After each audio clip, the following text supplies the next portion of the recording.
और मोदी तो खुद ही एक तरह से हम तो ऐसा मानते हैं कि वो हमारे 10वें विष्णु जी के अवतार हैं। उनका कोई निर्णय कभी गलत नहीं हो सकता कि भाई हम लोग मुस्लिमों के विरोध में रहते हैं। नमस्कार, मैं विनोद विक्टर, आप देख रहे हैं नॉन स्टॉप एलनाबाद। और आज मेरे साथ यूपी के पूर्व केंद्रीय मंत्री डॉक्टर राम बाबू हर्ष जी मौजूद हैं। यहाँ वो बीजेपी के प्रचार के लिए आए हैं। आपको पता है चुनाव का दौर शुरू हो चुका है और 5 तारीख से नॉमिनेशन किए जाने हैं और 12 तारीख तक नॉमिनेशन चलेंगे और 1 अक्टूबर को चुनाव है और 4 तारीख को इसके परिणाम आएंगे।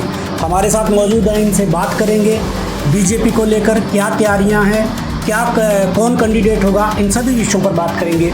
जी, आपका हमारे चैनल पे बहुत बहुत स्वागत है। डॉक्टर साहब, सबसे पहले जानना चाहेंगे कि आप एलनाबाद में किस चेहरे के साथ उतरने जा रहे हैं, क्योंकि लोगों को बड़ी उत्सुकता है कि चेहरा कौन होगा बीजेपी का। देखिए, भारतीय जनता पार्टी एक ध्येय के लिए कार्य कर रही है और हमारा ध्येय ये है कि इस भारत माता को हमें परम वैभव के शिखर पर पहुंचाना है, उन्हें खोए हुए वैभव को प्राप्त करना है, भारत को सोनी चिड़िया बनाना है। यहाँ के हर व्यक्ति को मान मिले, सम्मान मिले, रोटी कपड़ा मकान मिले और जितनी ज़रूरत की चीज़ें उसको शिक्षा मिले, स्वास्थ्य मिले, इसको पूर्ण करने के लिए भारतीय जनता पार्टी कार्य कर रही है। तो जितने भी हमारे देवतुल्य कार्यकर्ता हैं वो सब केवल एक चीज़ देखते हैं कि कमल का फूल, जो हमारा चिन्ह है कमल का फूल, वही हमारा प्रत्याशी है। तो जिसको भी मिलेगा वही हमारा प्रत्याशी होगा। अभी हम जो कार्य कर रहे हैं, सभी जितने कार्यकर्ता हम सब लोग हैं, तो वो कमल के फूल को ही जिताने के लिए सब लगे हुए हैं।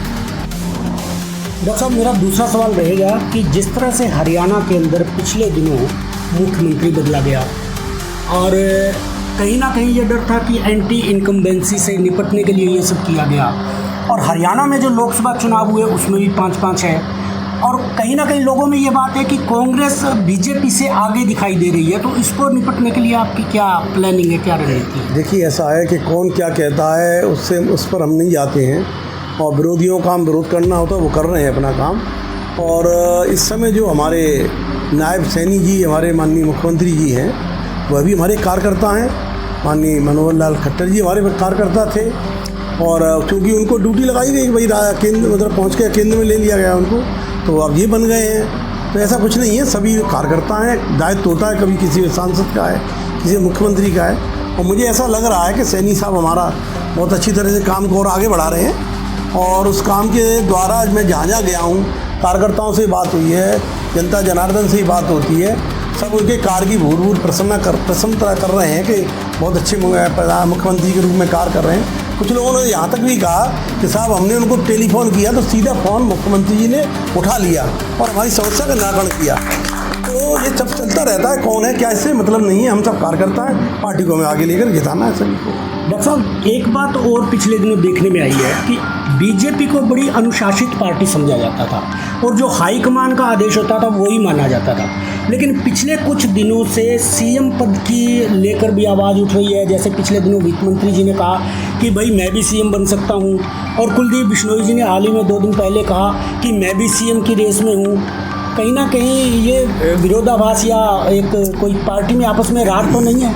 नहीं, ये मतलब कोई विरोधाभास नहीं है। जिस प्रकार से क्रिकेट का मैच होता है, हॉकी का मैच होता है, तो ये कैप्टन होता है, बाकी प्लेयर होते हैं। हर प्लेयर के मन में होता है कि मैं भी कैप्टन बनूँ, उसको कोई बुराई नहीं है। किसी ने कहा है कि मैं हो सकता हूँ, तो हमारा तो हर एक कार्यकर्ता हो सकता है। हम जैसे इन्हें बना दें ये अच्छा काम करेंगे, मुख्यमंत्री के रूप में इन्हें बना दें ये करेंगे, तो हमारा कार्यकर्ता इतना परिपक्व है कि हम जिसे बना देंगे वही मुख्यमंत्री के रूप अच्छा कार्य करेगा। पिछले दिनों हमारे सिरसा जिला के ये एक नेता हैं जो बिजली मंत्री हैं, अभी मौजूदा समय में भी वो बिजली मंत्री हैं, उनके भी बगावती सुर आ रहे हैं कहीं ना कहीं टिकट को लेकर। तो ऐसी परिस्थितियां जो उत्पन्न हो रही हैं उनसे बीजेपी कैसे निपटेगी? कभी कभी ऐसा होता है, देखिए कि घर में होता है बच्चा, माँ का और बेटे का कैसा आत्मीयता का संबंध होता है, तो बच्चा भी कभी जिद करने लगता है, मुझे ये दे दो, तो माँ बाप उसे संभाल के सबको ले जाते हैं। परिवार में कोई जिद थोड़ी है, विघटन हो गया या बच्चा नाराज़ हो गया, कोई कह रहे वो लगता है कि भाई हमें कुछ मिल जाए ऐसा, तो उससे कोई मतलब नहीं है, ना कोई विरोध में जाएगा, ना कोई विरोधाभास है, और सब लगेंगे। सबको लगता है मुझे ये मिल जाए, तो कोई बात कर लेता अपने मन की, उसमें कोई बुराई वाली बात नहीं है। सिरसा जिला के अंदर गोपाल कांडा की पार्टी है हलोपा, शायद आप सिरसा जिला में आए हैं तो आपको थोड़ा इसकी जानकारी होगी। गोविंद कांडा जी और गोपाल कांडा जी दोनों भाई हैं। कहीं ना कहीं उनकी पार्टी से गठबंधन की बात चल रही है और उनके गठबंधन होने से आपके अपने लोग नाराज हो रहे हैं। जैसे मैंने मंत्री जी का भी जिक्र किया, वो बिजली मंत्री रणजीत सिंह जी उसी बात पे नाराज हैं। तो इससे कैसे निपटेंगे? ये गठबंधन होगा या नहीं होगा? देखिए, भविष्य के बारे में अभी कुछ नहीं कह सकते हैं। हमारा एक संसदीय बोर्ड बना हुआ है, उसमें तय होगा। सभी जो नेतृत्व तय करेगा, राष्ट्रीय नेतृत्व तय करेगा, उसके अनुरूप हम सबको काम करना है। अब भविष्य के बारे में क्या होगा, अभी मैं निकल के जा रहा हूँ, ठोकर लगी, मेरी मौत हो गई, तो इसका मतलब ये हुआ मैं चलना छोड़ दूँ?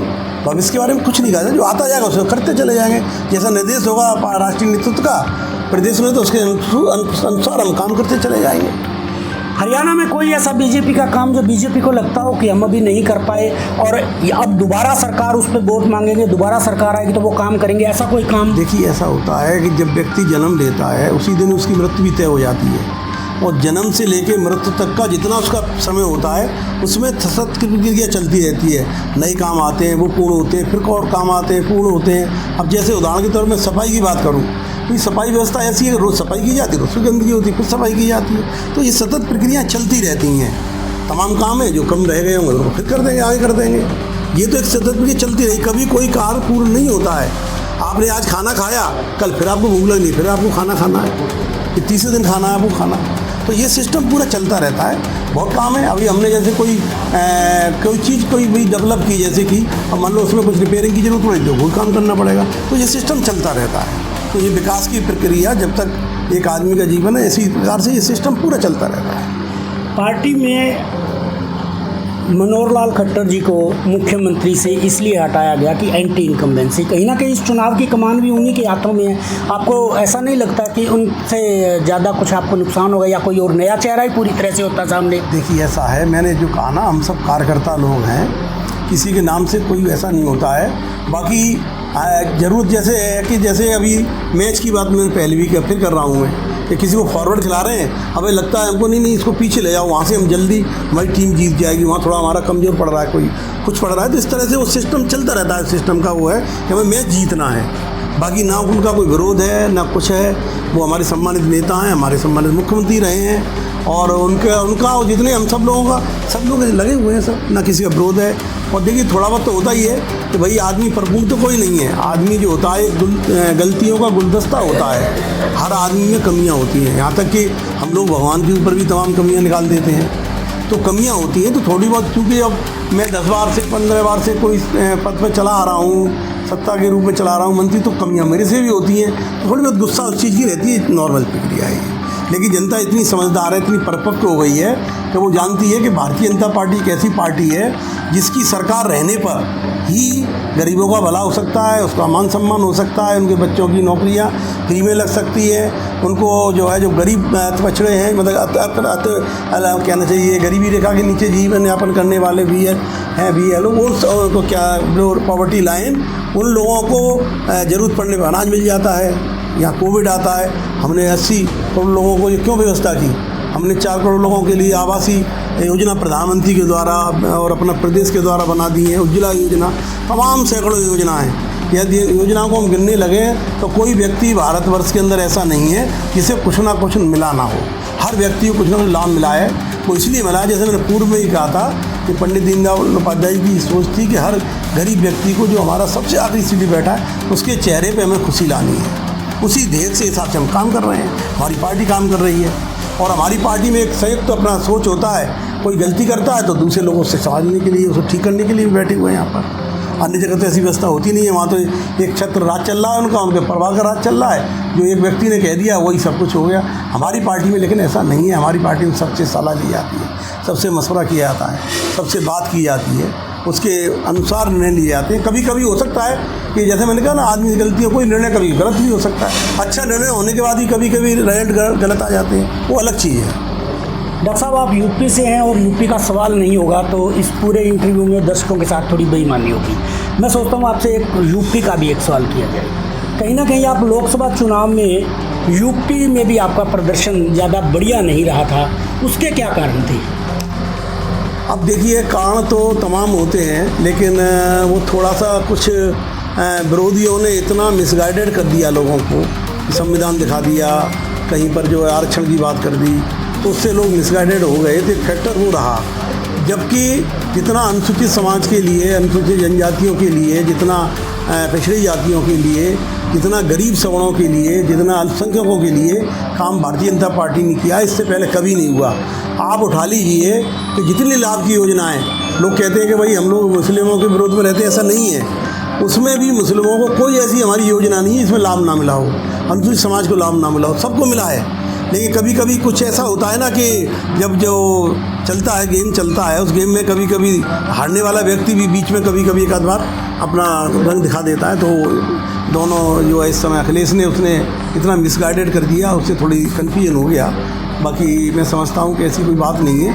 आज भी हमारे योगी जी बहुत अच्छा काम कर रहे हैं और मैं योगी जी की प्रशंसा एक बात में और ज़्यादा करना चाहता हूँ कि कुछ जो माफिया ग्रुप होते हैं, माफिया टाइप के लोग जो होते हैं, उनका उद्देश्य एक ये होता है कि अपना टेरर दिखा करके, डर दिखा करके वो संपत्ति अर्जित करते हैं और संपत्ति अर्जित करके और लोगों के अंदर भय पैदा करते हैं। तो आज जो सबसे बड़ा काम किया है माननीय योगी जी ने कि वो जितना उन्होंने पाप से कमाए हुए धन था उस सबको मिट्टी मिला दिया है। अब उनके अंदर भी ये वो विकृति आ रही है, उनके अंदर भी ये वो आ रही है, बैराग आ रहा है कि यार हमने बड़ा पाप करके जो पैसा कमाया था सब मिट्टी मिल गया, अब भैया आगे से हम कोई ऐसा पाप ना करें। तो उससे माफिया लोग सब खत्म होते जा रहे हैं, गलत लोग सब खत्म होते जा रहे हैं और वहाँ भी व्यवस्था सब सुनिश्चित होती जा रही है। एक आखिरी सवाल, विरोधी आपके कह रहे हैं कि कहीं ना कहीं बाबा का जो बुलडोजर था वो फेल हो गया और मोदी जी का भी चार्म कुछ खत्म हो रहा है। देखिए, बुलडोजर वाली बात है तो बुलडोजर केवल वहाँ चलाया गया है जिन्होंने अतिक्रमण किया है, सरकारी जगह को घेरा है, लोगों की जगहों को घेरा है, समाज कल्याण की जगह जो इतनी होती है, ग्राम पंचायत वगैरह की जगह होती है, केवल बुलडोजर वहाँ चला गया है। जिसके पास उसका लीगल टाइटल है वहाँ कहीं नहीं चला है। तो बुलडोजर को तो लोगों ने लाइक किया, सभी ने लाइक किया, जो भी एक इंसानियत से जीने वाला व्यक्ति होता है उसने लाइक किया।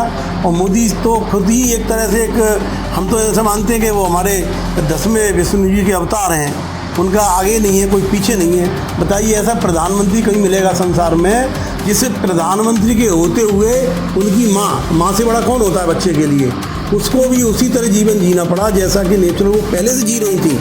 उन्होंने उनको अपने घर ला करके कोई उन्हें सुख सुविधाएँ, कोई विलासता की ऐसी चीज़ प्रोवाइड नहीं की मोदी जी ने। उनके भाई हैं जो राशनिक दुकान, वो राशनिक दुकान कर रहा है, जो काम कर रहे हैं वही कर रहे हैं। कोई उनकी आर्थिक स्थिति में चेंज नहीं आया है, कोई बदलाव नहीं आया है। इसी प्रकार से मानिए योगी जी के भी आगे पीछे कोई नहीं है, संत है, संत सबके होते हैं। उनके परिवार की स्थिति देख लीजिए, उनकी बहन है, उनके जो पिताजी वगैरह जैसी स्थिति है वो उसी में जी रहे हैं। तो जैसा कहा माननीय प्रधानमंत्री जी ने और माननीय मुख्यमंत्री जी, ना खाऊंगा ना खाने दूंगा, उस पर पूर्णतः हमारी सरकारों ने, केंद्र की सरकार ने, प्रदेश सरकार ने काम किया है और उसको नीचे तक उतार रहे हैं हम लोग, क्योंकि भ्रष्टाचार वगैरह काफ़ी पहले से समाया हुआ था पूरी सिस्टम में, धीरे धीरे उसे भी ख़त्म किया जा रहा है। और मैं ऐसा मानता हूँ कि आने वाला समय बहुत सुखद होगा, अच्छा होगा और एक लोगों को जो लोकतांत्रिक व्यवस्था चाहिए इस देश के अंदर, जो हमारे तमाम महान लोगों ने वीर गति पाई इस देश को आज़ाद कराने के लिए, जो उनका सपना था कि कैसा हमारा भारत हिंदुस्तान बने, वो भारत हिंदुस्तान उसी तरह का बन जाएगा यदि भारतीय जनता पार्टी की लगातार सरकारें चलती रहेंगी जनता के आशीर्वाद से। डॉक्टर साहब, आपने हमसे बात की, इसके लिए आपका बहुत बहुत शुक्रिया।